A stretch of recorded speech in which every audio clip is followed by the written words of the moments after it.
Hey, little birdie, don't feel down. Come and perch on my shoulder. Don't be shy. I'll show you around town. Really? No wonder they never pay attention to me. Forget it. I probably shouldn't be anthropomorphizing them anyway.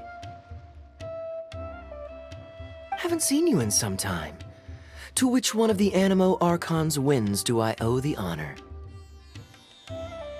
Oh, is this your way of saying that you missed me?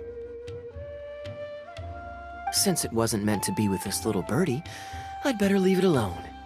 Let's take a walk, shall we?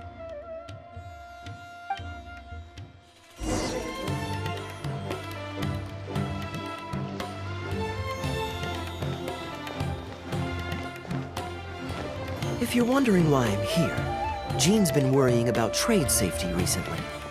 I discovered this when I unwittingly burst into her office to save the day. Another job involving long-distance travel falls to me. I suppose it's my own fault for having such a strong sense of duty.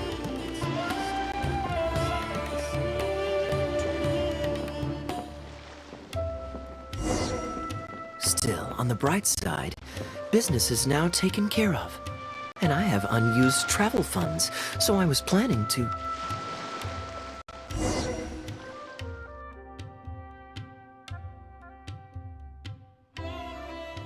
Gundafar, we are in the middle of a war. Your place is at the front lines by my son's side. Pray tell, what provokes your unwarranted return to the palace? A matter of utmost importance, Your Majesty, such that I must personally report it to you. Huh. Outdoor theater. Looks fun.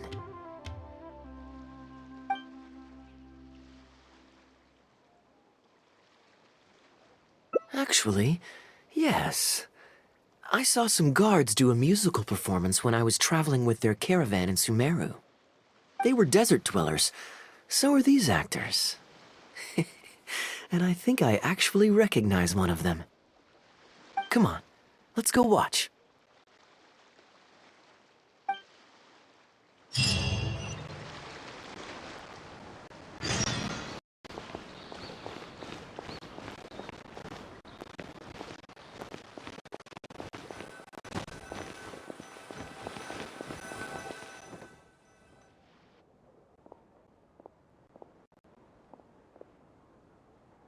Your Majesty, not only has God bestowed the throne upon you, but your beloved son, Prince Kubad, has led our brave warriors to victory against Frasyav's army. His men have laid down their arms and fled.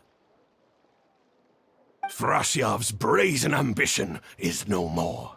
He has bowed his head and now presents to your Majesty an offering of treasures and hostages, as well as a plea for peace. My king, this battle has finally restored the dignity of our people. Moreover, with Frasyav's offer of land comes the opportunity to expand our borders, as your Majesty so greatly wishes. His Highness the Prince and I believe this peace settlement will be a great boon to our nation. It is for this reason alone that I have removed my armor and made haste back to our halls from the front lines. My king, what say you to this proposal? Ah, it's the tale of Prince Kubad. Ever heard this one? Don't worry, I still remember the general plot. Let me fill you in on the background while the king deliberates. The main characters are the brilliant Prince Kubad and his war-hungry father, King Kabus. The one talking to the king right now is Gundafar, the prince's tutor. When the prince was young, the king was deceived by a malicious rumor that the prince had mistreated his stepmother. He demanded that the prince walk through a blazing fire to prove his innocence. Miraculously, the prince emerged unscathed, thus proving his innocence. But the seeds of doubt had already been sown in the king's mind. Now uneasy in the presence of his mistrustful father, the prince requested to be sent away to the battlefield where he would fight against. That's the enemy general we heard them mention just now. This is the part where the prince has won the war and decided to forge a peace with the rival nation. He wrote a letter recommending peace to his father. Oh, it looks like the king's made up his mind. Let's keep watching. Frosiyov lost because he did not have the blessing of God. Our God will always watch over us and punish our enemies. Once the bells of war have begun to toll, they shall not cease until the blood of our enemies fills the land. There can be no victory until the last enemy soldier has fallen. If Kubad still wishes to be my son and hold the intaglio I bestowed upon him as proof of his royal blood, then he must obey my command. Your Majesty, I must caution that a nation destroyed is not a fallen city writ large. Now, the loss of one city strikes fear into the hearts of our enemies, compelling them to accept defeat and cede land in exchange for peace. If, however, we insist on bringing a whole nation to its knees, then so long as a single person is left standing, they will see us as their sworn enemy, and one day return to us tenfold the pain that we have inflicted on their nation and family. My king, a people is to their nation as wild grass to the open prairie. Though we burn down the whole field and spare not one blade of grass, roots continue to grow unseen beneath the surface. Come the spring, it is— Cease, Gundafar! Your mind grows dull in your old age, filled with naive delusions. We shall have no more need of you on the battlefield.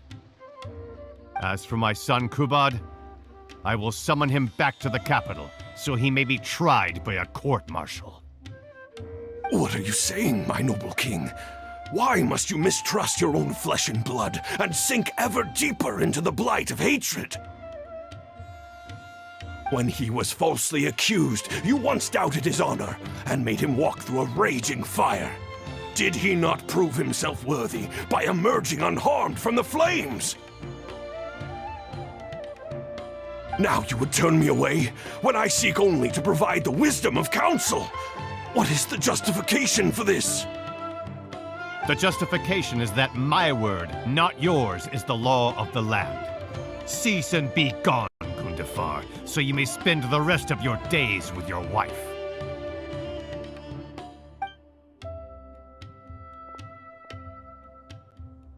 What has become of the king that I served with my life? Fanaticism has robbed him of all reason and wisdom. Peace is surely the most favorable path for our nation, yet he refuses to accept it.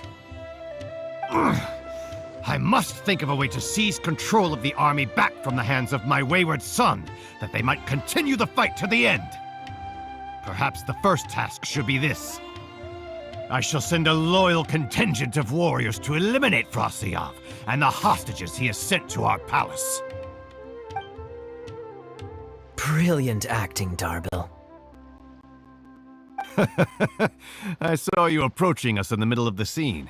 I was worried that my performance would be subpar and you'd think I was just making a fool of myself. Not at all. Far from it. Actually, let me introduce you.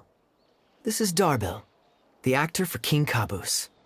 When we first got to know each other, he was still a guard for one of the merchant caravans. Seems like he's now made the switch to full-time acting. Nice to meet you. Any friend of Kaya's is a friend of mine. To be perfectly honest, I wasn't making all that much as a mercenary. It felt right to me to get away from the danger and live a more stable life. I was already pretty good at telling stories, so I just recruited a few friends and started performing shows all over the country. Full disclosure, we had to put this little stage together using whatever wood and cloth we could borrow. It's really low budget. Anyway, we're all good enough at acting to get through the motions, but none of us are any good at coming up with a script. Everything we tried to write just sounded off somehow. So I got a student from the academia to adapt an old story I knew to make it more appealing to our audience. What do you think? Passable? I could tell that you've had someone tighten up the lines. They turned out very nicely. That's good. Well, as you can see, even now, we still don't have much of an audience. Don't suppose you'd be interested to see the rest of the show? Sure, why not? I don't have anything pressing lined up. And I don't think the Traveler does either. Tickets for 2, please. How much would that be? There's no need for tickets. You could just get some food from Jafar Tavern. We've worked out an arrangement with them. We've actually found a sponsor for this performance, too. He's not too happy about the poor turnout, though. I doubt we'll be able to keep him for the next performance. A real pity. But what can you do, huh? Darbil Asgar still hasn't shown up for the next scene. We should get his costume and sword out so they'll be ready to go the moment he gets here. My apologies. I have to get ready for the upcoming scene. I'll see you from the stage.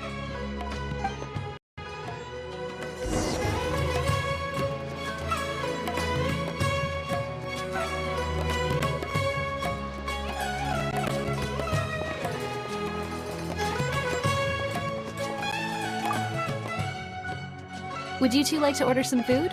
What can I get you? If you're looking for recommendations, today's special is the tandoori roast chicken. Bear with us a moment. We're just going to take a look at the menu. I was at Port Ormos discussing some business opportunities, and some crook was trying to pull a fast one on me. Darbil took pity on me and politely asked him to make himself scarce. He's a good guy. A decent storyteller, too. Quite an interesting character. There's a lot of fun to be had if you hang around interesting people doing interesting things. Especially if you're in the company of an interesting friend. That's my secret formula for staying in a good mood. Try it out sometime. You'll see what I mean. Thanks for waiting. We're ready to order now. We'll take you up on that tandoori roast chicken, and let's throw in some desserts, too. 1 each of the rose custard, that tulumba, and the patisara pudding, please. That should see us through the show.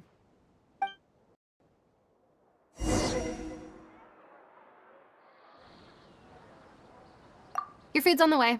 It'll just be a few more minutes.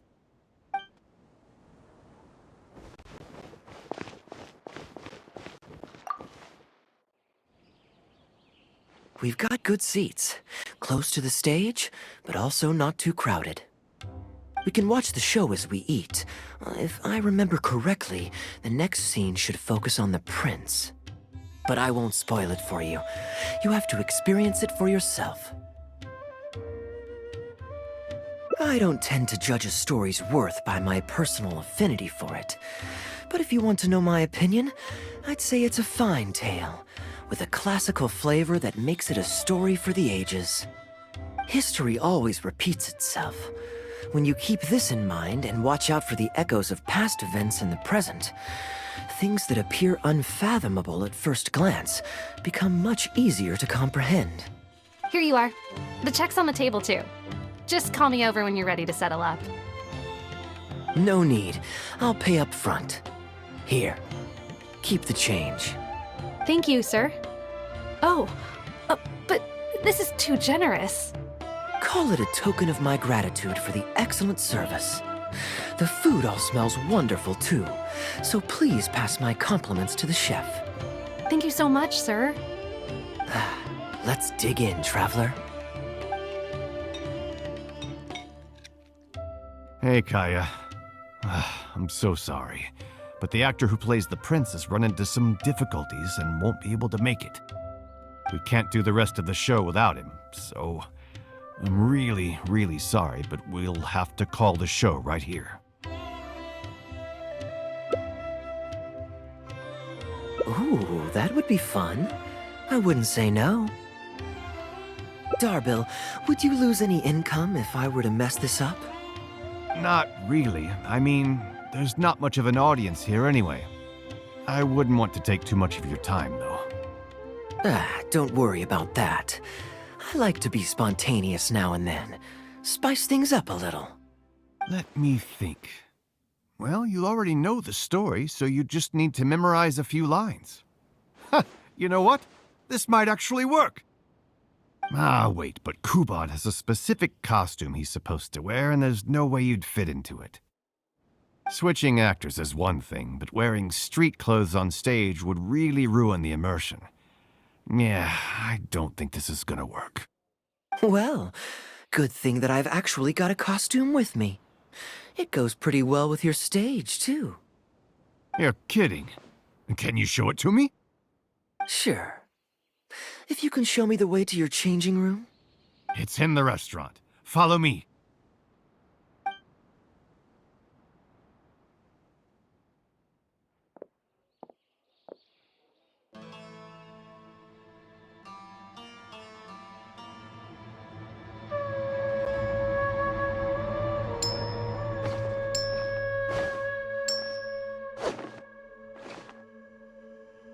Gotta say, I think I actually look pretty dapper in this.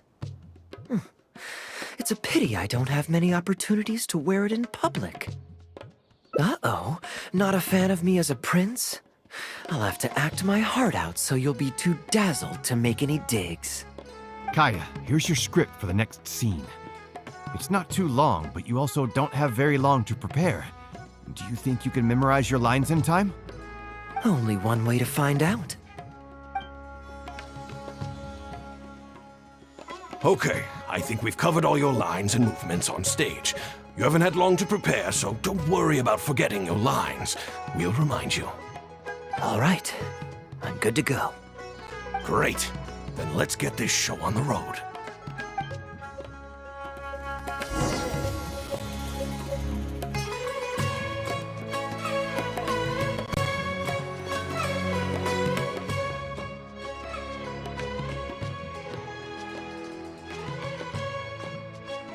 General Kubod, son of Kabus, the fate of this battle is clear. I beg you, please spare my few remaining men. They no longer have the strength to fight back. Frasyav, though you now lead only the husk of a once mighty army, I have no desire to crush your dignity. Even your most savage warriors have no desire to see further bloodshed, and none among your ranks have opposed these peace talks. Nevertheless, I must hear it from you one final time.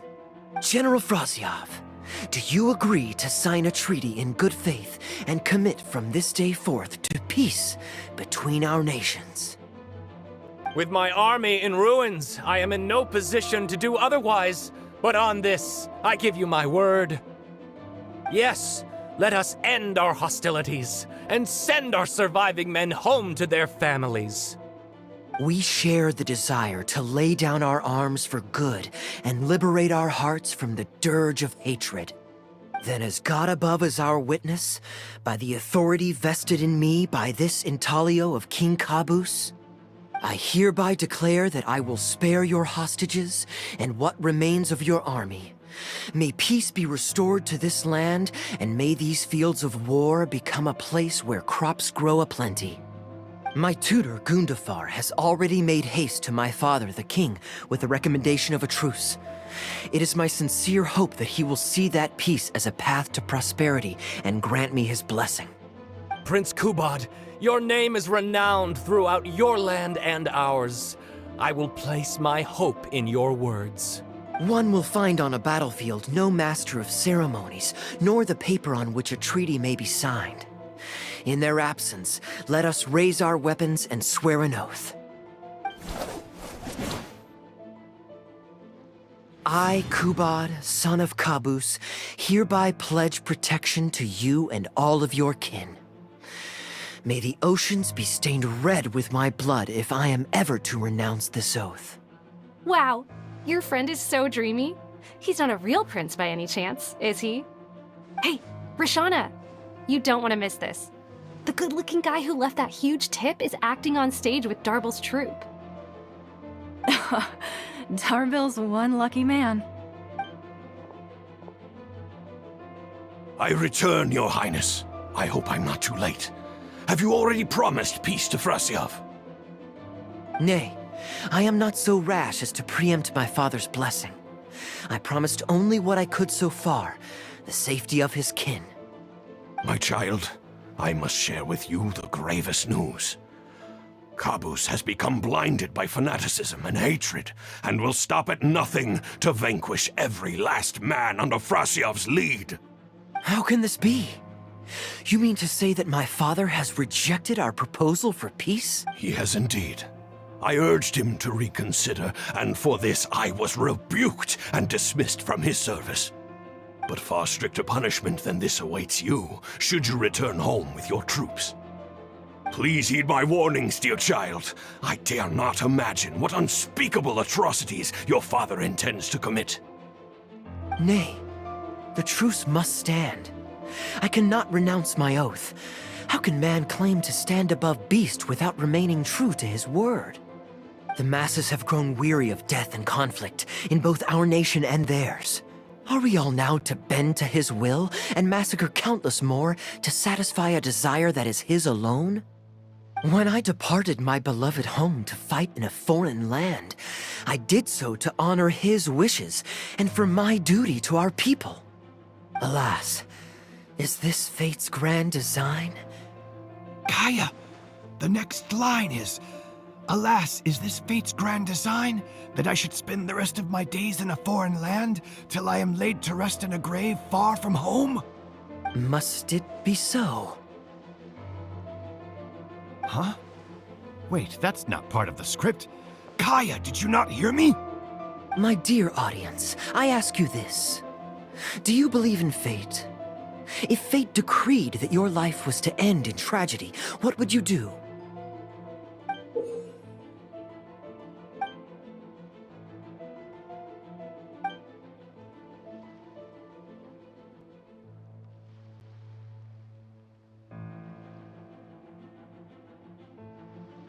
Oh? Then so must it be. Yeah, I shall discard this intaglio and rid myself of the shackles of fate. Wait, but that's not... My dear prince, do you intend to betray your father and abandon your heritage? Fate means to send the machinations of war to every corner of the land, to fan the flames of conflict till they engulf the entire world. Fate would see my sword tainted with the blood of innocence, that the bright banner of my homeland might fly in every nation known to mankind. But I shall not bow to the will of fate. I am no pawn in heaven's plan. Bravo! Where did this guy come from? Is he one of the new hires? Hey, shut up! Stop interrupting. I, Kubad, will spend the rest of my days in a foreign land, till I breathe my last in a place far from home. Oh, at least he brought it back in the end. Prince Kubad, my child, there is no need to be rash. Please bring at least your fortune and the retainers who will always be loyal to you. Gundafar, my dear mentor, you have always been like a father to me. It brings me only anguish to bid you farewell. But I must walk this path, or freedom dies by my hand. Goodbye, my tribe and kin. Farewell, sweet land of my birth. Goodbye, my child.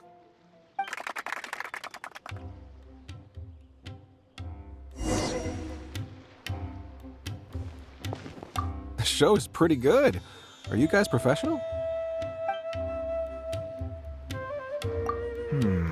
I wonder if I should go strike up a conversation with him.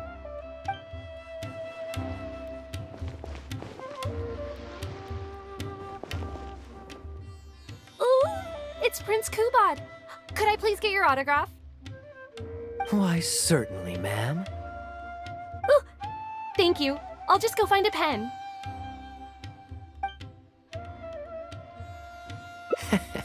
Feeling more like a fan now? Acting is quite fun. If there ever came a day when I left the Knights of Favonius, I think I might go into acting full-time. Darbil, could you introduce me to this young man? My apologies, Master Toos. I somehow missed you in the crowd earlier. I was some distance away. I just came over near the end after I noticed a large crowd gathered around the stage.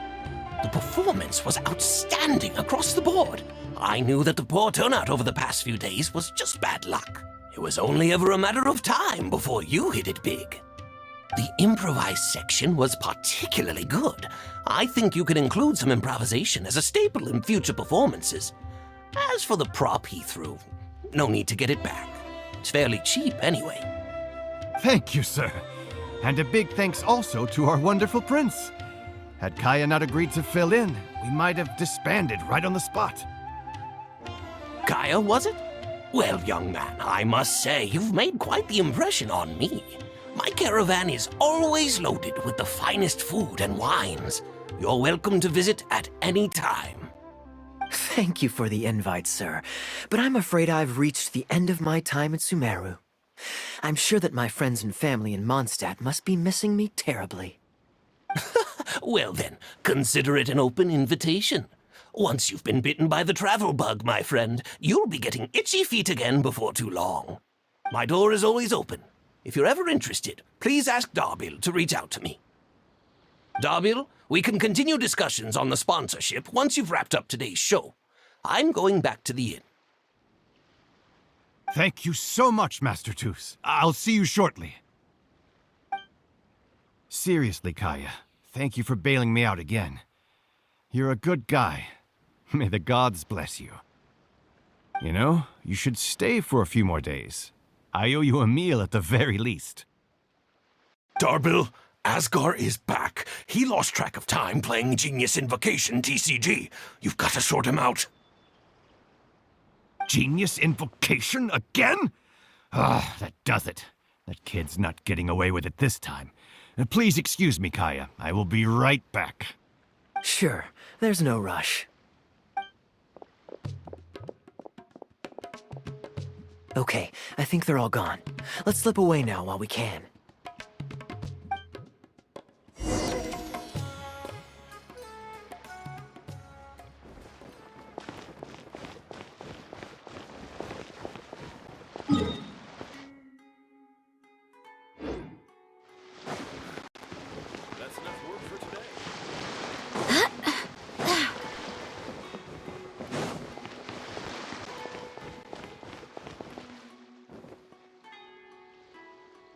All right, this should be far enough.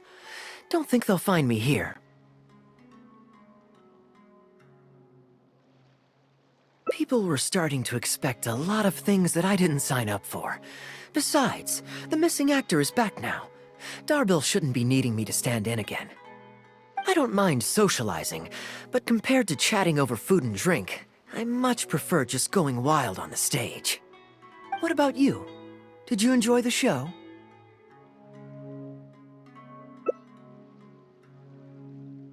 Oh?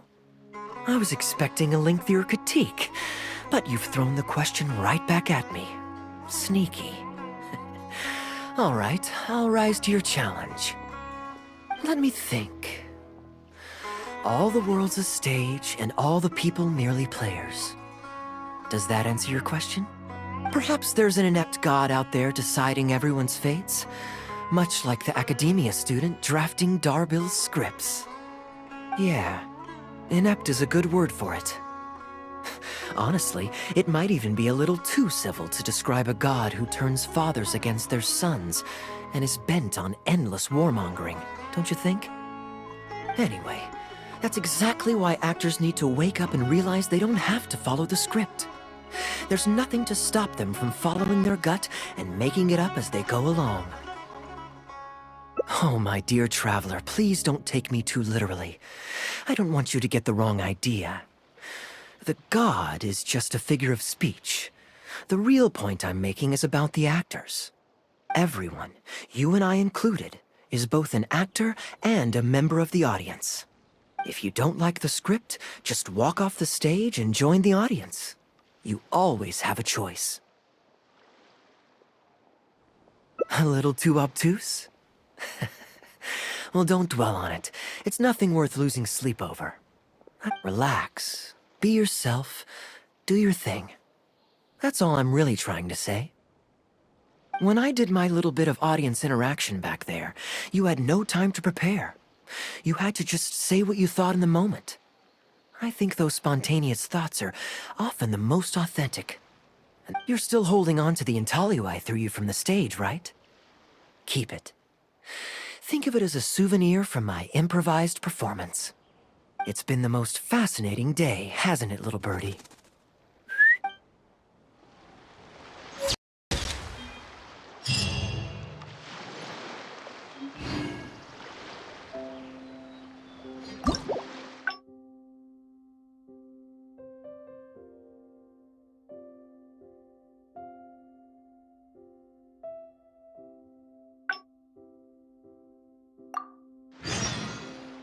It's time to move on. We shouldn't stay here. Bringing top-to-bottom reform to our foreign trade sector is exceptional.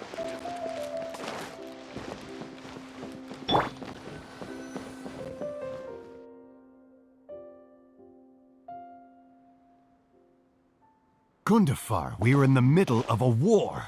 Your place... A matter of utmost importance. Huh. Outdoor theater. Looks fun. Ah, yes. Here's what I was thinking about the unused fund. Given that the acting Grand Master saw fit to allocate these funds to my trip in the first place, I think it's my responsibility to make sure that every last mora is put to good use. In other words, what do you say we find a way to spend the remaining budget? Perhaps a fancy meal at a nice restaurant?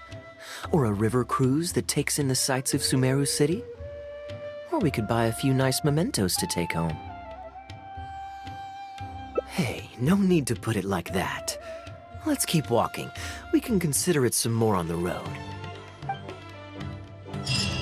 The rules of the Knights of Favonius state that any and all expenditures during a business trip are counted as travel expenses. That's more than enough justification to live a little.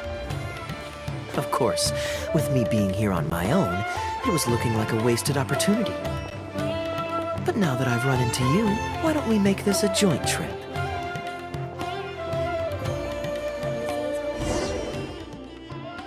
You're always so busy.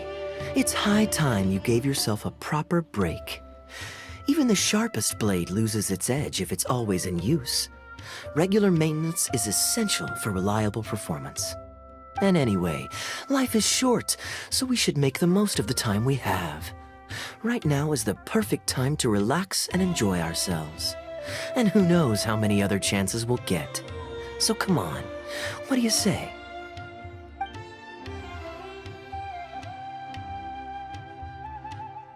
Great. Music to my ears. I'll cover the travel costs, of course. There's nothing more enjoyable than the company of a good friend. Let's call this a nice little excursion to round off my long business trip. Now, let me think where we should go. I've seen a lot of Sumeru already, so let's go for someplace new. How about Liyue? I'd be heading past there on my way back to Mondstadt anyway, so it's not out of the way. Well, lucky me. I'll hold you to that. Liyue's Ministry of Civil Affairs frequently corresponds with the Knights of Favonius, so the address on their letterhead is one of the few places I'm familiar with. I don't have much luggage, so it won't take me long to pack. Give me a moment, and then we'll head there together.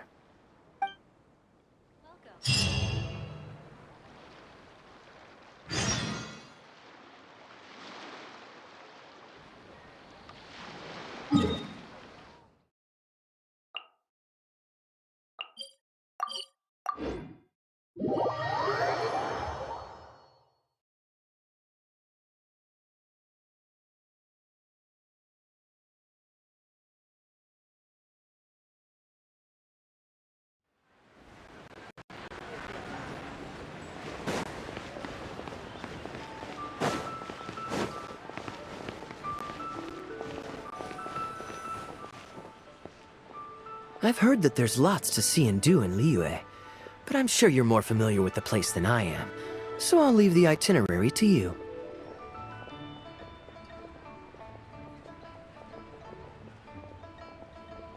Excellent. Well, hopefully I'll get to know some of these friends for myself. It's such a satisfying feeling to just drop everything, go on a long trip, and see something new. Who knows who we might cross paths with? We might even end up going on an impromptu adventure. Just like how I met you in Port Olmos, and now we're here. Come on, let's see what's up ahead.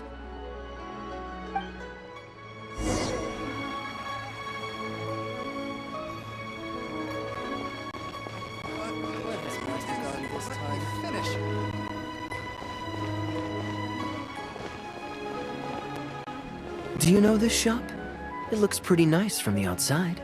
Shall we take a look?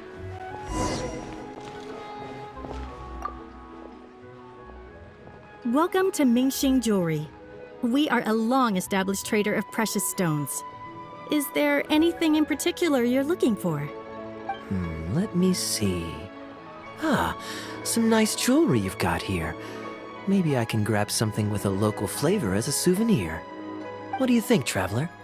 See anything that suits my style? I trust your judgment.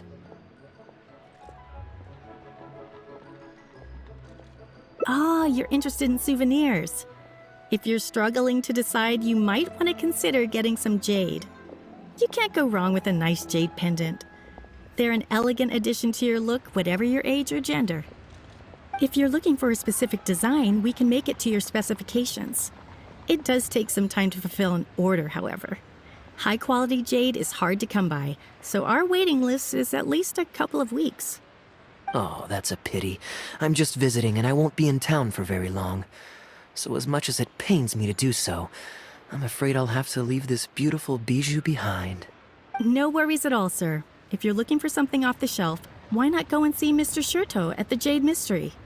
He also deals in jade and precious stones. Exactly.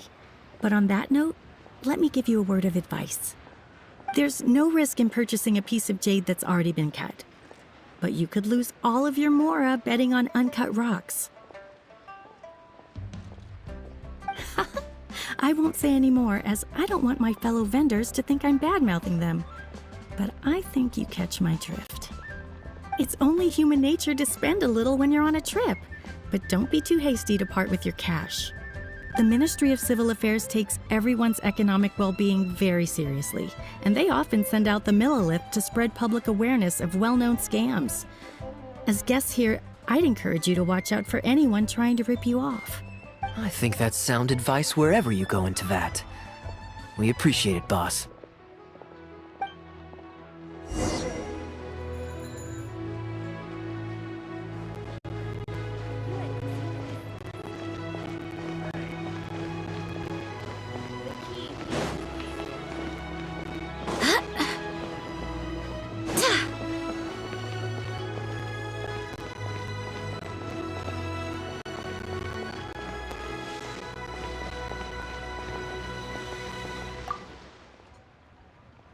Welcome! Looking for uncut stones or pre-cut jade? We've got plenty of both for your viewing pleasure. Uncut stones. Ah yes, we were just briefed on that. Let's take a look at the pre-cut jade. I believe I detect a quiet but distinct tone of apprehension in your words. Please rest assured, there's nothing to be quite so wary about with my business. Feel free to peruse at your leisure. I think you'll find that everything I do here is entirely above board and legitimate, and I sell only pure and unadulterated goods. No scam guaranteed. Sure, you can bet on jade and lose if you're unlucky, but that doesn't make it a scam. My terms are clear and transparent, and I only do business with willing customers. What scammer can claim that? Sounds perfectly reasonable. At the end of the day, it doesn't matter how much the vendor is charging. If the customer decides to hand over their money, they're Yes, exactly. I'm glad you understand. Although your peculiar phrasing at the end there, you almost make it sound as if I really am scamming people. Anyway, betting on Jade is what it is. Feel free to try your luck, but if you can't afford to lose, then it's not for you. We don't need to cause each other any trouble. I'll leave you to browse at your own pace now while I deal with other potential customers. Amber-colored jade would probably make for a good souvenir. Why not? This is a quirky little place. Somehow, I'm inclined to entertain him for a bit. Well, if you're not interested, then I guess we'll pass.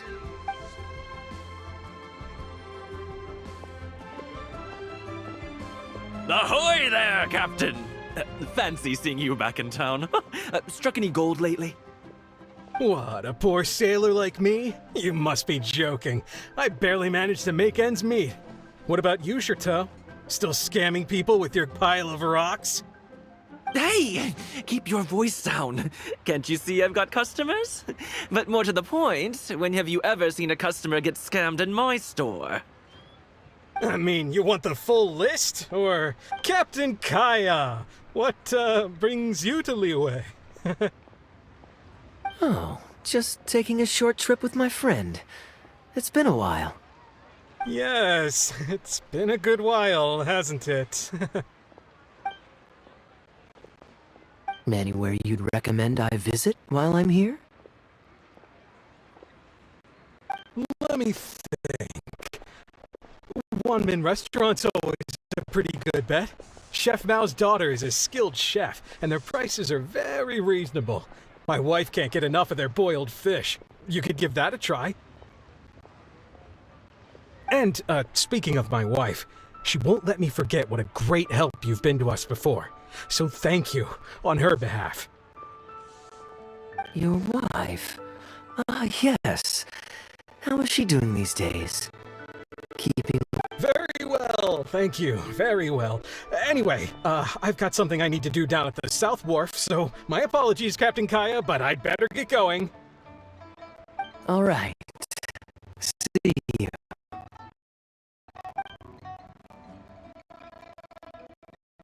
Ah, I finally remembered who that was. Captain Wu. He runs the transport business between Mondstadt and Liyue. I see. So you went through that whole conversation with no idea who you were talking to. Well, that explains the generic pleasantries and the general awkwardness.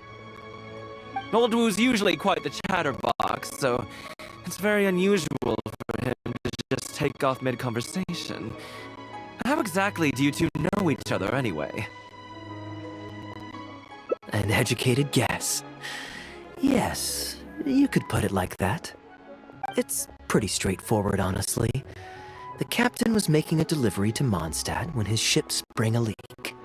He overexerted himself fixing it and keeping the cargo dry, and ended up passing out from exhaustion.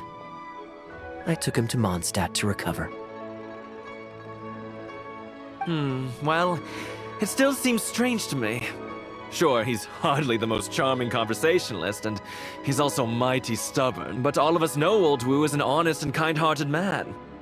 His eldest was once playing on that big rock over there when he took a tumble and injured himself. I helped to patch the kid up, and the next day, Old Wu was here to buy a couple of uncut stones. I'm just surprised he was so quick to excuse himself, that's all. Normally, he's the kind of guy who, if you run into him on the street and he owes you a favor, he'll grab you by the hand and thank you profusely until you ask him to stop. Well, stubborn, I can believe. Someone had drilled a gaping hole in his ship, and the water was coming in fast. How he managed to make it all the way to Mondstadt, not to mention with his cargo intact, I have no idea. Someone drilled a hole in his ship? Oh dear. There must have been one of the less savory captains out there trying to sabotage his business, so they can squeeze their way into the market. When competition is stiff, sometimes things get ugly. It's the way of the world, unfortunately. His line of work isn't easy. The poor fellow usually has to set sail before the break of dawn. He's been loitering around a lot these past few weeks, though. I thought maybe he'd come into Samora.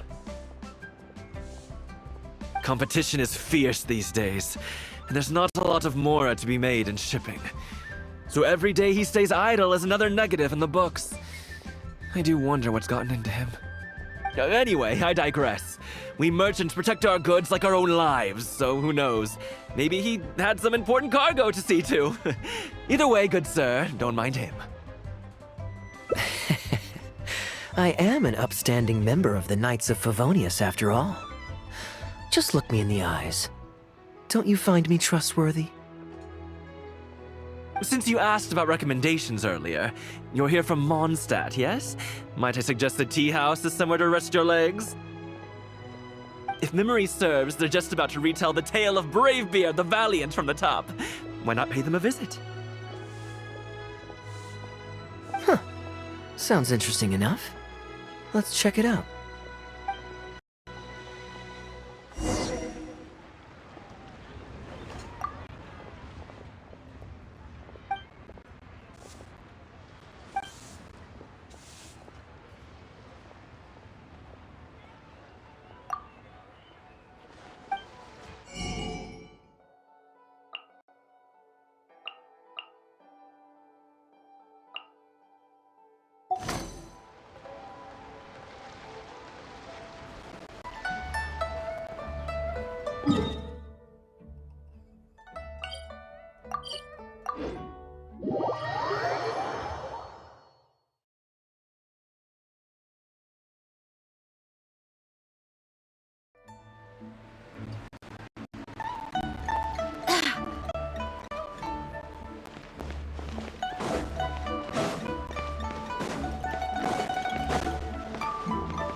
Huh. So this is the Huyu Tea House. We meet again, Captain Kaya. What a coincidence. Twice in one day. Oh, that didn't take me long, and I ran the whole way. Wu, weren't you just at Wanwen Bookhouse buying a book for your daughter? What's this talk about the wharf? Shh, just leave it be, Aunt Jong. There's no need to embarrass him right in front of everyone else. I take it that you two aren't from around these parts. I'm a caravan guard by trade, and meeting people from all over the world is one of the main perks of the job for me. Why don't you join my table so we can get to know each other? Oh, seems like the tea house is the place to be in Liyue. Feels like I'm back in the angel share. Did you manage to get something for your daughter just now, Captain Wu? Yes, thank you. If it weren't for you, Captain Kaya, she might not have even made it into this world. I'm so lost, Wu. What's the story here? Your wife's originally from Mondstadt, isn't she? Did you run into Captain Kaya when you were there on business, or when you were visiting the in-laws? The latter. Oh, this is so humiliating. Anyway, back when my wife was pregnant, we were taking a trip to Mondstadt to visit her parents this one time, when we were mugged by a group of treasure hoarders near Dawn Winery. Oh, that sounds awful. Were either of you hurt? I mean, he's still here, and he's still got all his limbs, so they can't have roughed him up too bad. I'm guessing Captain Kaya stepped in before they could do either of you any serious harm, huh? Yes, he did. Thankfully, he heard my wife crying for help and drove them away. My wife was injured and quite shaken up by the ordeal, so he took her to the winery and asked them to look after her. So what happened to you? Where did you— I was in the water. Huh? What did you jump in the water for? You know they can still get you in there, right? No, that's not— They threw me into the water and, stripped me of all my clothes. They did what? Did they have a weird fetish or something? Stripping a sailor naked and throwing him into the water. It's not like you were going to drown. So, then what? I take it you swam to shore?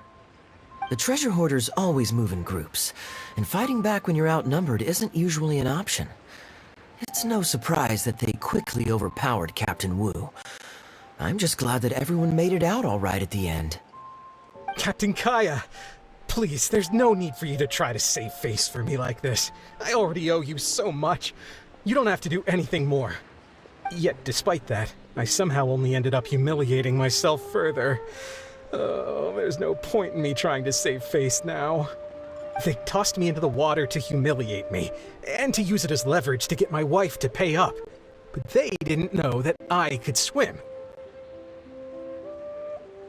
What I'd intended was to pretend to drown, then sneak back onto shore while they weren't looking, and find a way to rescue my wife. That was before Captain Кейя appeared out of nowhere and saved the day. So then I figured I'd get out of the water, get dressed, and catch up with you. But God knows what they did with my clothes. I couldn't find them anywhere. By the time I gave up looking for them, you were most of the way to the winery, so I had to run after you with nary a thing on myself. Outrageous! So, what happened next? I made it to the winery, but the maids noticed me first. And they called the Lord of the Manor out to give me the beating the treasure hoarders never got around to. After my wife recovered consciousness, she had to have a long talk with the young lord to explain everything. He then escorted us both safely to Stonegate. Oh, whoa. I'm sorry. But... Ugh, good luck living that one down. Trust me. I know. My wife never lets me forget. I'm sorry, Captain. I wasn't intending to share that story. It's fine. It's my own fault for thinking I could sweep it under the carpet and forget about it. I don't know if I can ever repay you for all you've done. That's why I get so embarrassed every time I run into you. Still, it won't stop me from trying. You and your friend are here to catch the storyteller, right? The tea's on me. It's the least I can do. In fact, they do serve some food here too, but it's not the best. Okay, let me run and get some fruit to share. I'll be right back.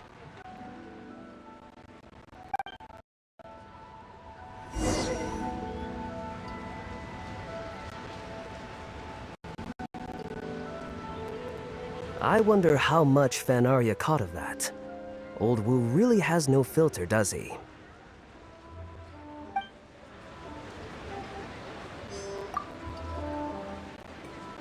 Oh, poor Wu. Oh, gosh. I'm so sorry. It's just...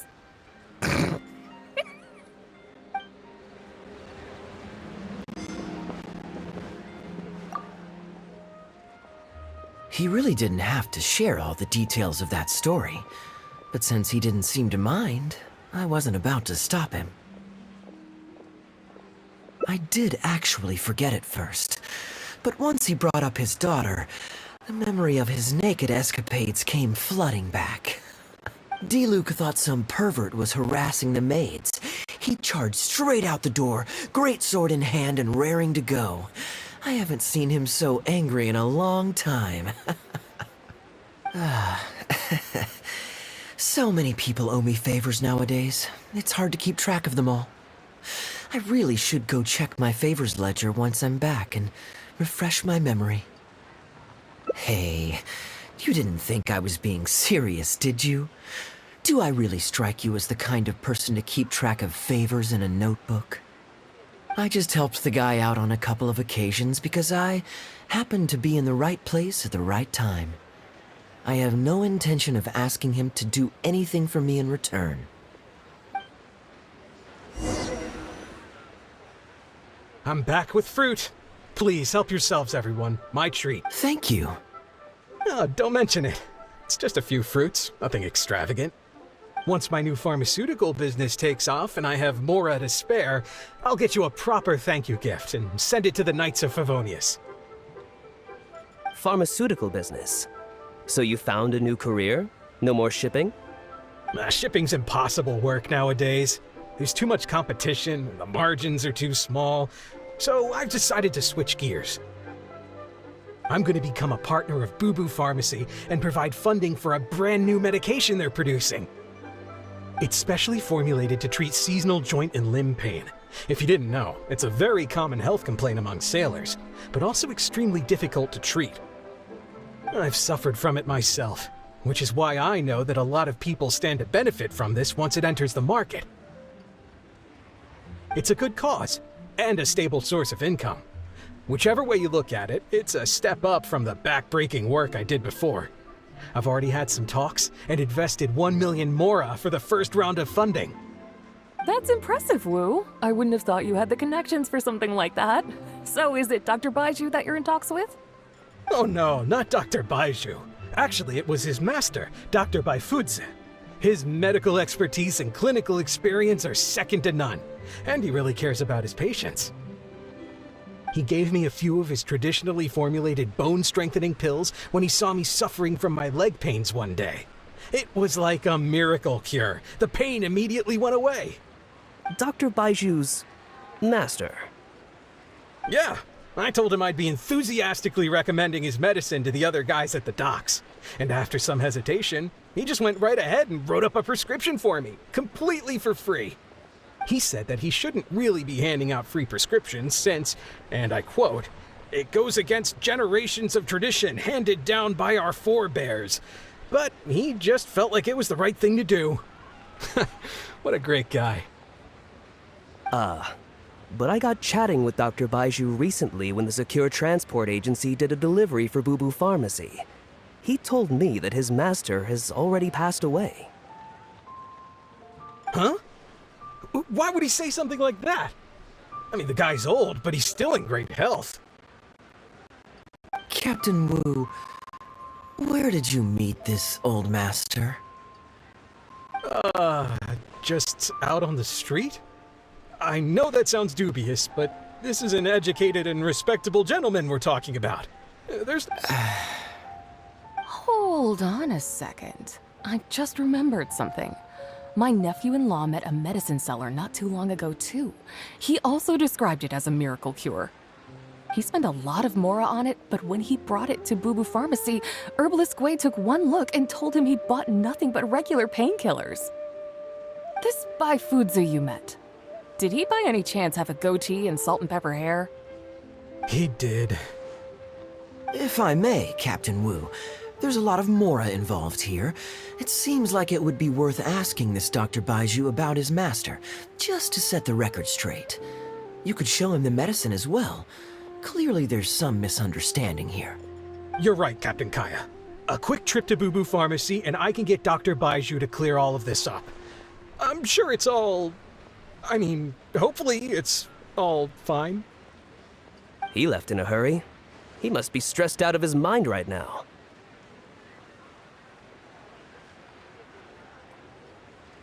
Hey, let him deal with this, okay?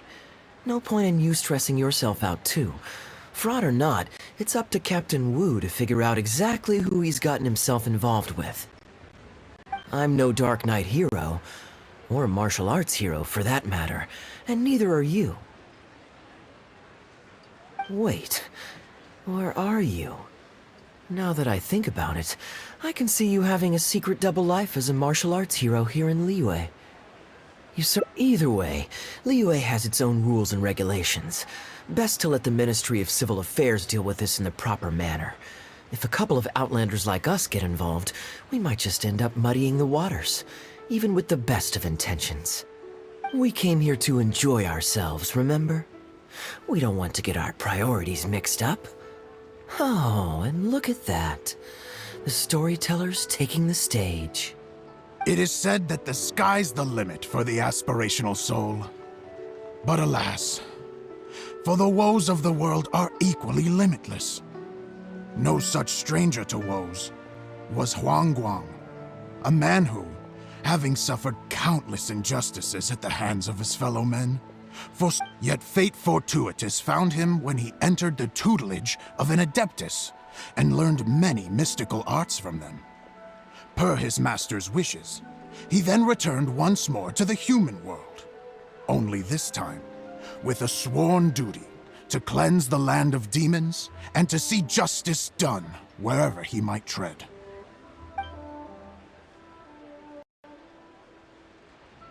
Is that all?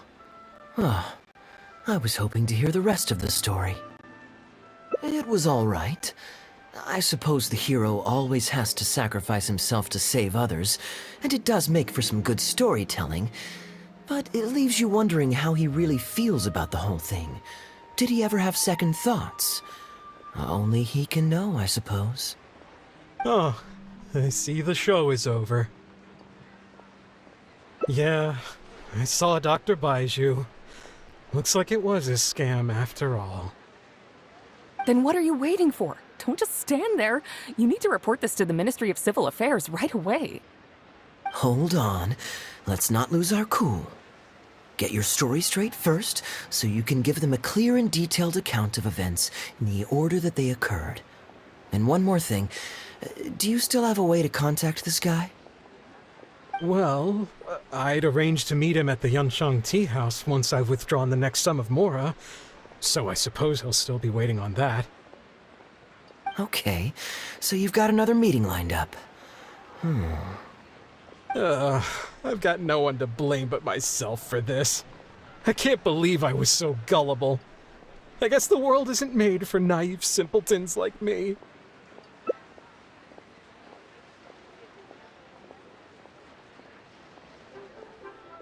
Young lady, you're a good person, and I'm touched by your words of comfort.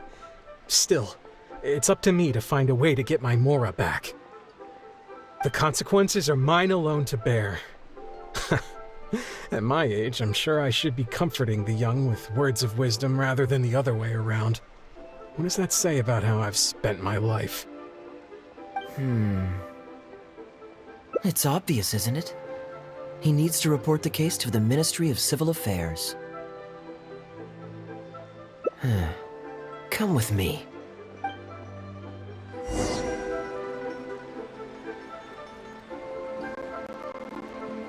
That con artist is human scum. Don't worry, Wu. We'll come with you to the Ministry to report the case. Surely I'll be able to get my Mora back.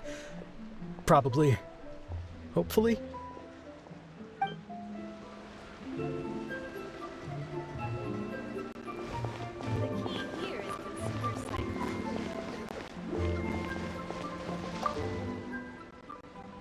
I am quite curious. How does our chivalrous martial arts hero intend to come to Captain Wu's rescue here? There are countless victims of injustice in the world. We can't try to help each and every one of them, can we? Oh, I'm surprised. I didn't know you thought of me as someone who helps other people unconditionally. I'm genuinely flattered. But we both know that I'm not that kind of person, really.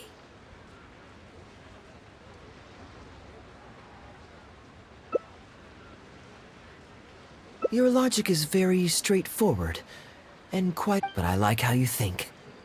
So I'll indulge your martial arts hero aspirations for now.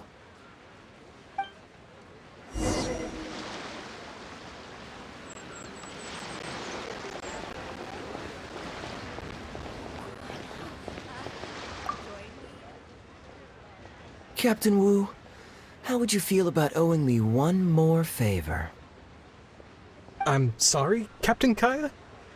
Let's say, hypothetically speaking, I found a way to recover your Mora that would leave the man who defrauded you feeling angry and frustrated, but give him no way to get back at you.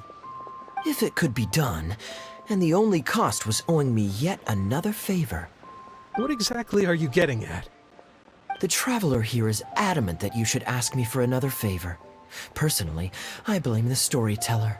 After the inspiring tale of Bravebeard, she's all gung-ho about playing hero and righting this injustice once and for all.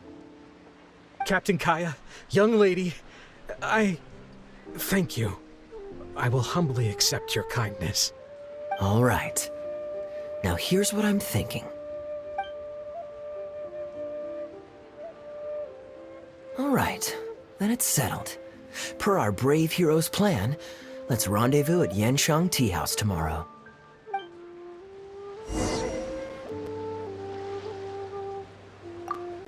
Don't worry. You can count on us. Absolutely. We're all neighbors here. Old Wu's problems are our problems too.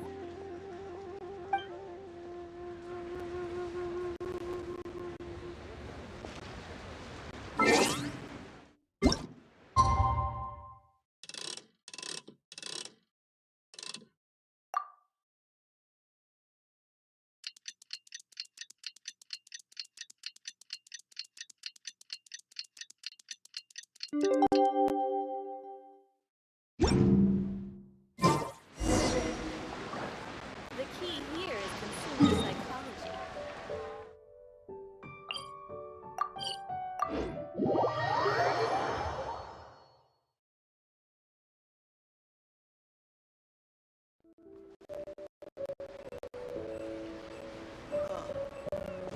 What should I try this time?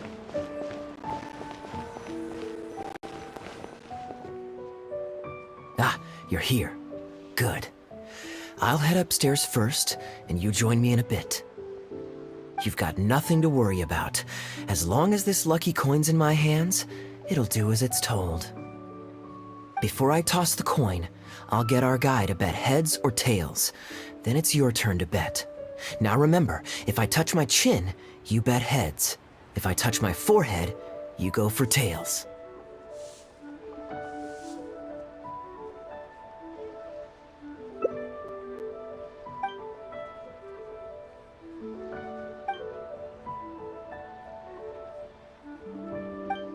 Hello. Are you waiting for someone? As long as you follow the rules of the tea house, you're welcome here. Please be our guest.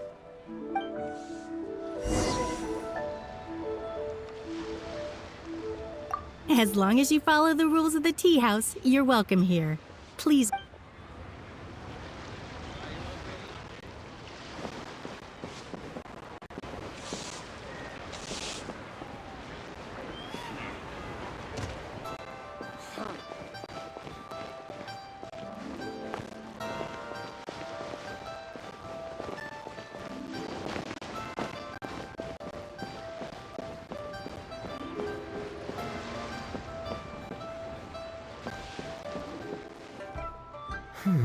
From the way you describe it, Liyue does sound like an attractive place to settle. Perhaps all that awaits me back in Mondstadt is a horde of insufferable sycophants. Truly tedious. The reason I left home in the first place was because I was reluctant to simply live off of my inheritance. I understand. For one as ambitious as yourself, Mr. Rich, living off of the family fortune must feel like the dullest existence in the world.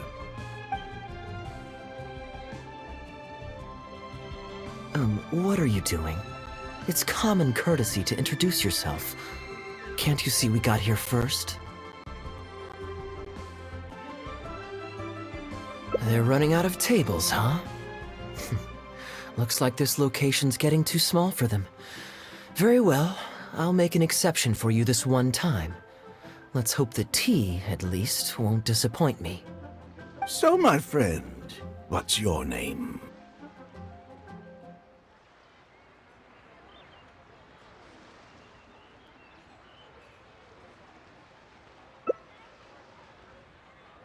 Here is the tea that you ordered. Please enjoy. Ugh, this tea is... never mind. Mr. Bai, this has been a most pleasant and insightful conversation. I consider it good fortune that I encountered such a refined gentleman as yourself so far from home. Please allow me to pay for the tea.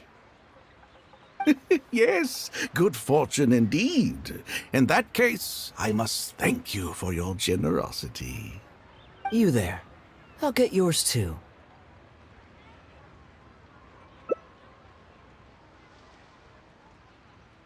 Oh, you can't tell? My family's lived in Mondstadt for generations. I got bored sitting around at home and decided to set off on a journey to expand my horizons. The sights of Liyue Harbor are rather spectacular. I've half a mind to buy a waterfront property here so I can come vacationing every year. That would be quite nice. If the family would spare me a little loose change, I could even invest in an antique shop or two so I have something to do during the day. Flaunting? Come on, we're talking 20, 30 million tops, surely. Isn't that just pocket change? Mr. Rich, just to clarify, that's quite a large sum of mora as far as the common woman is concerned. It's understandable that our friend over here feels out of her league. The name's Albert. Surname Rich. But only the servants in the house address me as Mr. Rich. Now that we're so well acquainted, Mr. Bai, please just call me Albert. Albert does have a nice ring to it. It is my honor to become friends with someone of your caliber. You flatter me. What say you to acting as my guide during my time in Liyue? I'll pay you handsomely, of course. Naturally, board and lodging would be included. And I could pay you in the region of 50,000 mora per day? No need, my good friend. I shan't be so vulgar as to take your mora. We're both men of character. The pleasure of your ongoing acquaintance shall be ample reward in itself. To join a noble gentleman on his travels is a rare opportunity. Please, let me draft up an exact itinerary. I'll make sure to give you the experience of a lifetime. You there. You're welcome to join us if you want. Which clan did you say you were with? The Hoo-Ha clan or something? Goo-Ha, huh? Strange choice of name.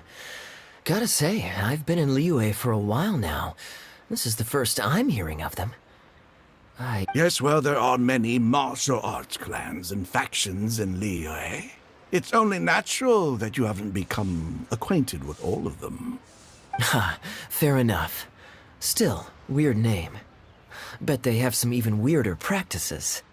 Seriously though, what kind of skills do you guys train anyway? It's all for show, right? I saw some people performing a few tricks down at the wharf. Is it that kind of thing?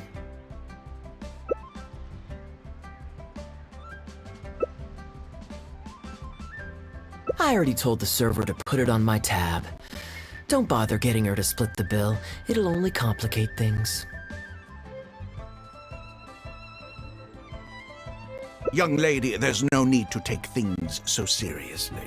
Why don't you loosen up and enjoy the free drink? Are you trying to make a point by throwing my generosity back in my face? All right then. What if I say your bill is mine and don't let you pay? Please, my friends, let's not get so worked up. Yinchang Tea House is no venue for a duel. We'll all get escorted right out the door. You young people have hot tempers, I understand that. But there's no need to come to blows over a few words taken to heart when there are far more diplomatic ways to resolve the dispute. Did I hear that right? So you'll only pay for yourself if you win, but I'll get the check for the three of us if you lose. It's not that I care about the mora. After all, I offered to pay for everyone's drinks in the first place. No, what I find truly absurd is your refusal to play fair. I demand that you also pay for three if you win.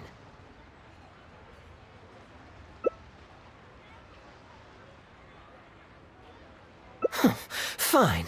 You can have your apology if you win, but on one condition. We'll do the best of three, and the winner pays for the table. Well, as long as you're no longer raring to fight. Peace begets wealth, as the elders used to say. Why do you join us, Mr. Bai? Let's entertain this gal for a sec. We don't want her to think you're stingy. But I wasn't even a part of your argument. What are you trying to say, Mr. Bai? Whose side are you on here? Of course, I'm on... And anyway, it's no big deal if you win. It's just a few cups of tea after all, so you can just take it from your fees as my guide. All right then. I suppose it's not all that different from the dice gambling games I used to play in my youth. If it's just for a few drinks, you can count me in. All right, now we're talking. Okay, now that we've agreed on the rules, how should we do this coin toss? After all, a Mora coin looks the same on both sides. Well, that should be simple enough. Here, I'll take this coin and ask the counter to draw a line on one side. You two...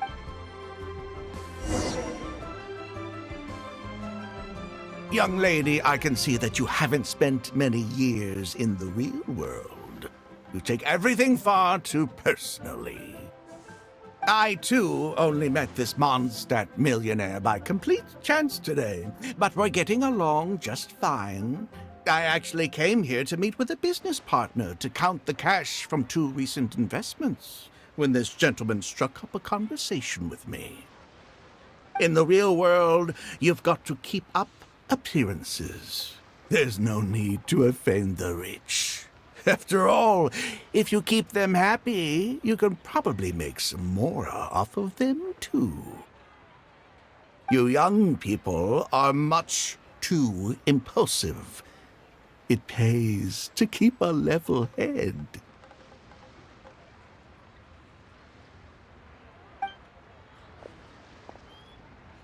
Just so we're clear, let's say the marked side is heads and the unmarked side is tails. Everyone has to pick a side before the coin toss. Oh, and no takebacks. We should also take turns tossing the coin. Sounds fair to me. Why don't you do the first toss, Albert? All right then, I'll start us off. Here we... Oh, wait, I nearly forgot to collect everyone's bets. Mr. Bai, heads or tails? I suppose the choice is arbitrary since it's a 50-50 chance. I'll go with tails. Let me think. I'll also go with tails. What about you, heads or tails?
Oh, darn, I won.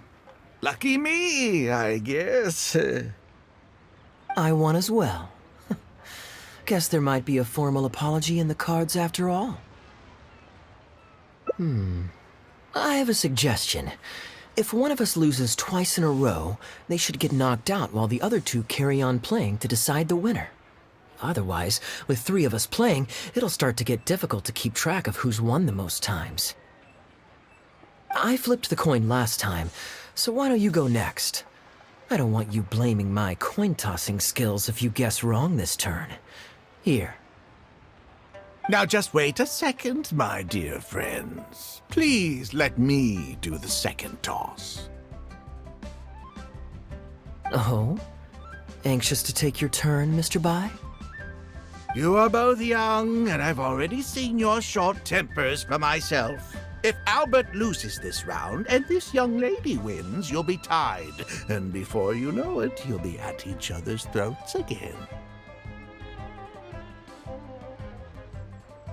We'll Well, that's not my only consideration either. You two may be too young to know this, but I've been around the block a few times. What's to say this isn't a trick coin, In dice games, people use all sorts of methods to rig the game. Some even fit the dice with mechanisms that give them whichever result they want. If Albert wins the next round, and you, young lady, lose for the second time in a row, then the third round will just be a tiebreaker between him and me, and you won't get your apology to the Guhua clan. If that happens, only for you to then find out that the coin was rigged all along, you're sure to accuse me of working with Albert to scam you while mocking the Guhua clan. A purely hypothetical scenario, of course, but one that I'm bringing up now to avoid any misunderstanding further down the road. Go on, give me the coin.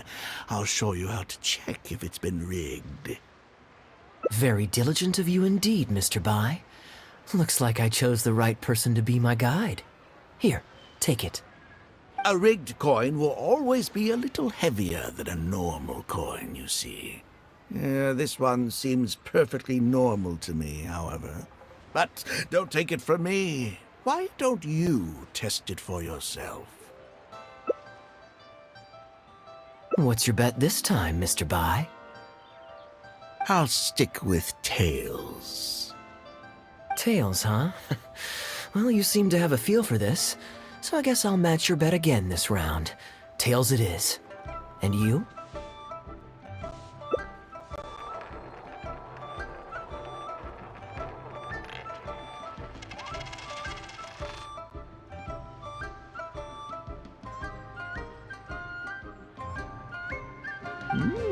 Well, my luck's still just about holding out.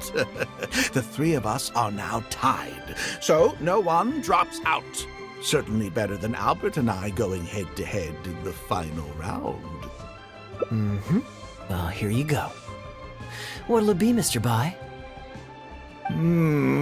It's a tough decision this time.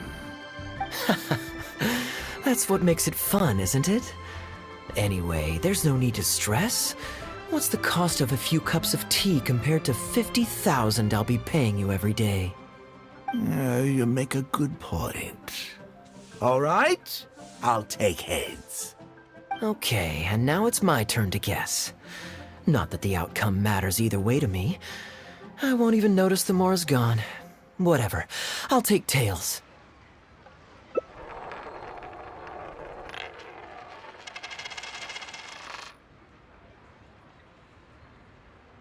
Why did it have to be heads? This whole thing started because you two got into a spat, and now I'm the one that has to foot the bill. What say you to another round? Sure, why not? I'm having fun. I can go for as many rounds as you want. What a miserly person. Do as you please. The two of us can play. But, Albert, all the fun of gambling is in the stakes involved.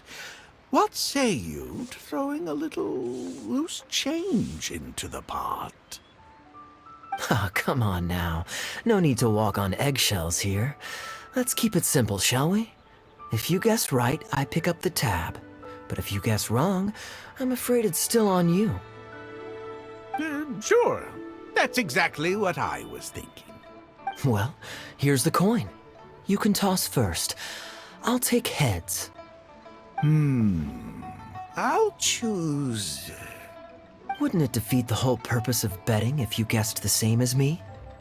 This is a two-person game now. Surely one of us has to guess heads and the other tails. All right. It all comes down to luck, after all. I'll take tails.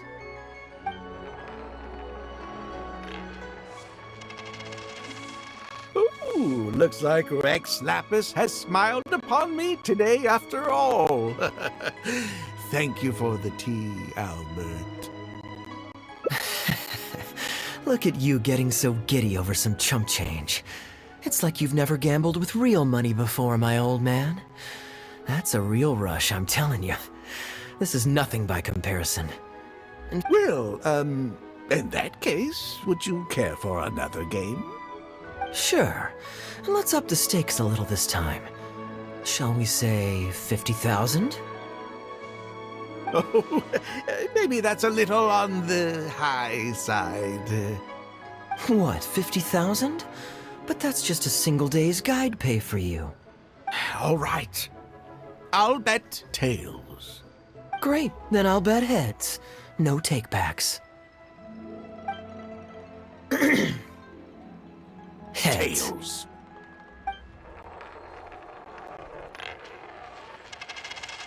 Oh, how unfortunate. I shouldn't have gotten greedy. After all, in the long run, gambling is always a losing game. 50,000 more. My goodness. Albert, I'm terribly sorry, but as it happens, I forgot to bring my coin purse with me today. Could you perhaps take this 50,000 out of my guide fees? Call it an advance payment. Advance payment? Sorry, I'm afraid that's not my style. It'll... This day, just getting better and better. Well, so be it. 50,000. Let me see what cash I have on me. Just 50,000? That's not what we agreed on. Huh? What are you talking about? I think you'll find that our bet was for 50,000. No, it wasn't. The amount was 1 million. 1 million? Are you insane? Come on now, Albert. Be serious. 1 million here and 1 million there might be all fun and games to you rich types, but to ordinary folk like myself, this is no laughing matter. I'm being perfectly serious. I know what I said, and what I said was 1 million mora. You're lying through your teeth! Hey, young lady, you tell him. Did you hear him say 1 million at any point during our bet? Huh? What the? I'm not deaf, you know. I swear I heard 50,000. Wait. Oh, I see. You two are in this together. I've never met either of you before today, and out of nowhere you suddenly roped me into betting over a coin toss, and now you're accusing me of owing you 1 million mora. Huh? Do you have any idea who you're trying to cheat? I know all the tricks in the book. I can't believe a couple of beginners like you managed to get this far. Well, don't you try to celebrate just yet. You amateurs have a lot to learn about the art of the con. Do you really think that nobody else will have heard all the commotion we just made? All I need is one witness, and this little scheme of yours falls apart. Frauds! Frauds, I say! These two kids are trying to scam me out of my hard-earned mora! Hostess! Oh, hostess, come quickly! How pathetic. What is going on here? If you can't abide by our rules, you're not welcome at Yenshang Tea House. I don't care what the issue is. You don't get to make a racket like that in here. Halberd! Fang! Wait, don't throw me out! These two con artists are trying to steal my mora! Well, let's take this somewhere else. I don't want any of you disturbing the other guests.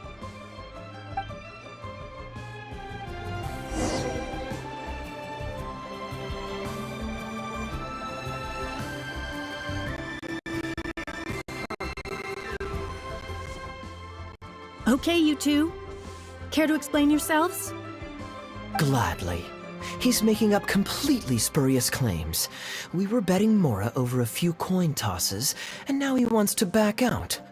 In the land of contracts, of all places. He won 250,000 from me, then another 800,000 from the both of us. Now he's refusing to pay up the measly 50,000 that he lost in the final round. Okay, so after settling up, a total of 1 million mora should have changed hands. Sounds plausible enough. It's a complete pack of lies! Hostess, if you don't believe me, ask anyone else in the tea house. These kids were so loud, I guarantee you everybody in that room knows the true story. Sorry to interrupt you all, but you're witnesses to the situation here. Is what Mr. Bai says true? Oh, thank goodness you're finally here. What took you so long? That old guy's been bragging about the mora he's won so loudly, I'm surprised the whole street didn't hear him.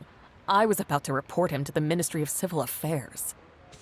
Leave me out of this. I want nothing to do with gamblers and scammers. Please, just bring me my check.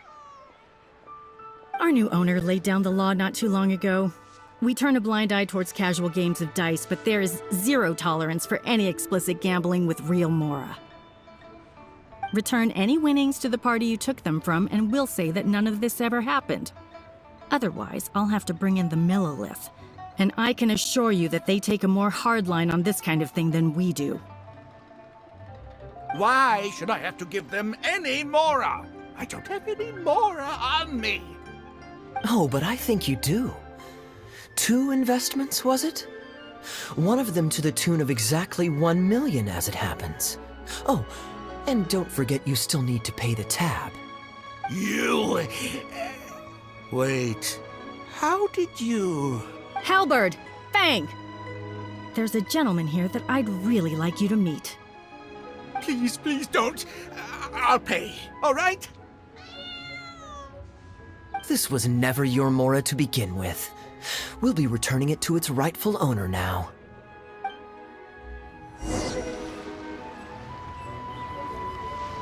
We can't have this discussion in front of the other customers. Please, step outside.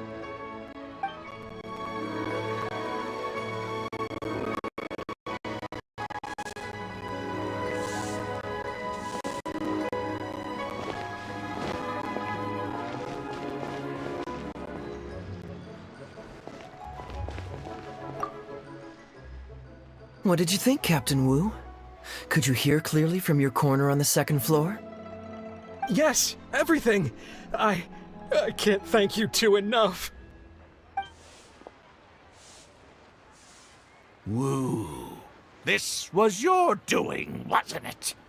You and this monster planned the whole thing. Along with that blonde one.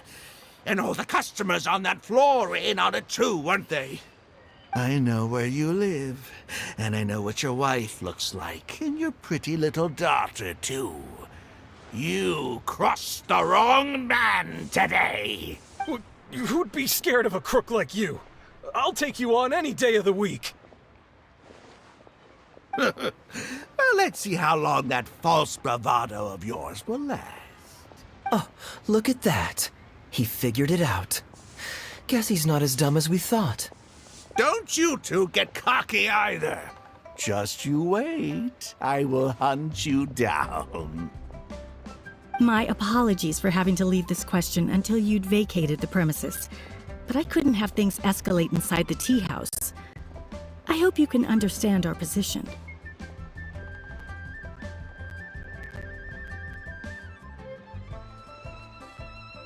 I noticed that all the guests on the 2nd floor were present before you took your seats, then left almost immediately after you did. Would I be correct in saying you were looking to set this man up?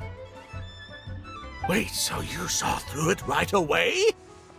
Under normal circumstances, we would never tolerate a scheme like this taking place on our grounds, as it risks damaging our owner's reputation.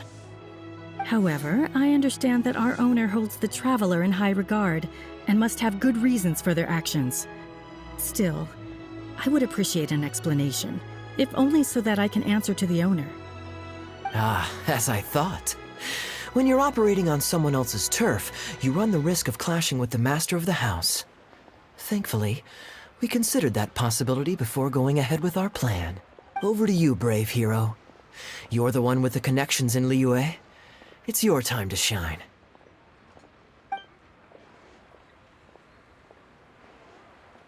Okay, I understand the situation now. It goes without saying that I have no wish to stand in the way of your chivalrous deeds. I'll report everything you told me to our owner. Well, Captain Wu, remember what I promised you? What do you think? Angry and frustrated enough for you? Excuse me, coming through. Is this the Mr. Bai you reported to us? Yes, that's him all right. The one who scammed Captain Wu. Wait! Where's your evidence, And Wu, you've already recovered your Mora. You don't deserve to be punished twice for the same crime. You can't talk your way out of this one. You're already suspected of defrauding multiple victims out of smaller amounts, and the combined total meets the threshold for a conviction. If it turns out you're guilty in this case too, it'll only add to your sentence. Does the plaintiff have any witnesses? If so, we'd really appreciate if they could come with us and provide a testimony. You got tangled up in this too, huh? In that case, please come with me. Your witness statements will play a crucial role in helping to move this case forward. Don't worry, we won't take up too much of your time. And you, sir, can stop twiddling your thumbs. You're coming with us, too. Hey, keep your hands off me. I'll cooperate. Stop manhandling me.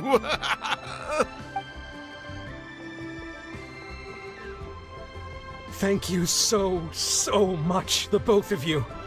I really don't know how I could ever begin to repay you. Well, I have an idea. We originally came here to do some sightseeing. Anywhere you'd recommend we go before the end of our trip? Let me think. Now, where would I want to go? Hey, are either of you interested in a fishing trip? Sounds fun to me. Let's go.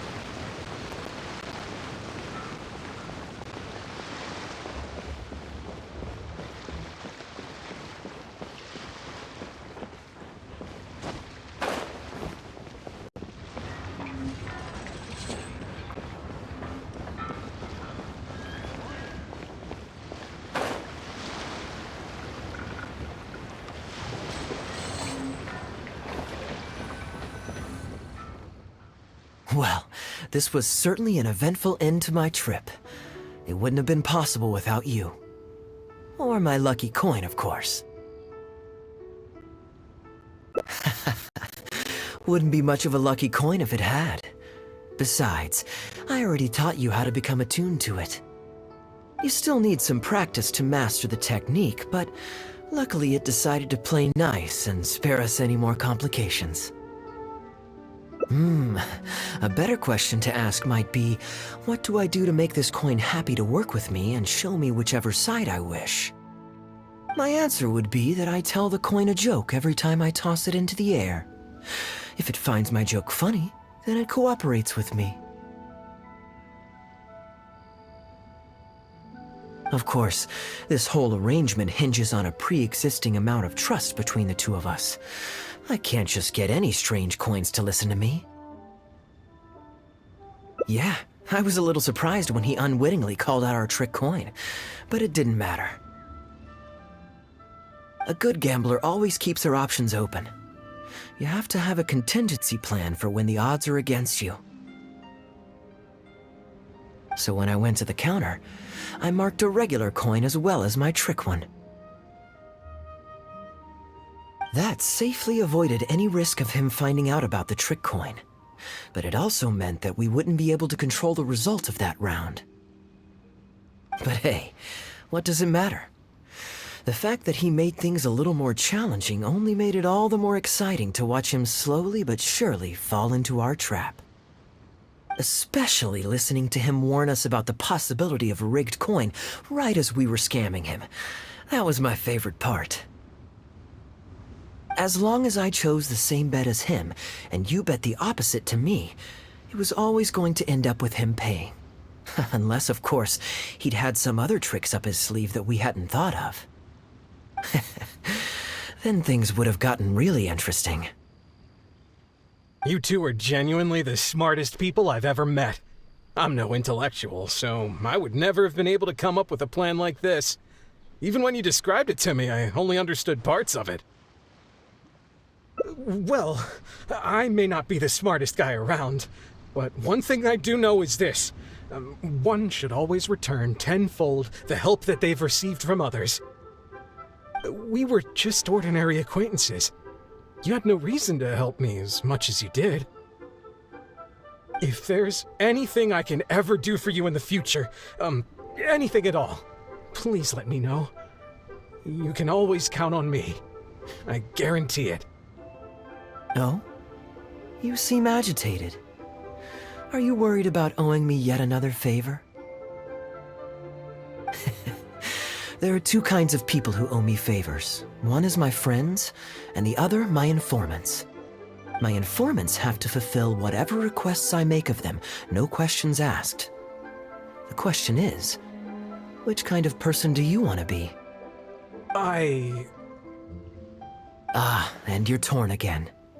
Too afraid to ask to be my friend, but also daunted by the dangers inherent in becoming my informant.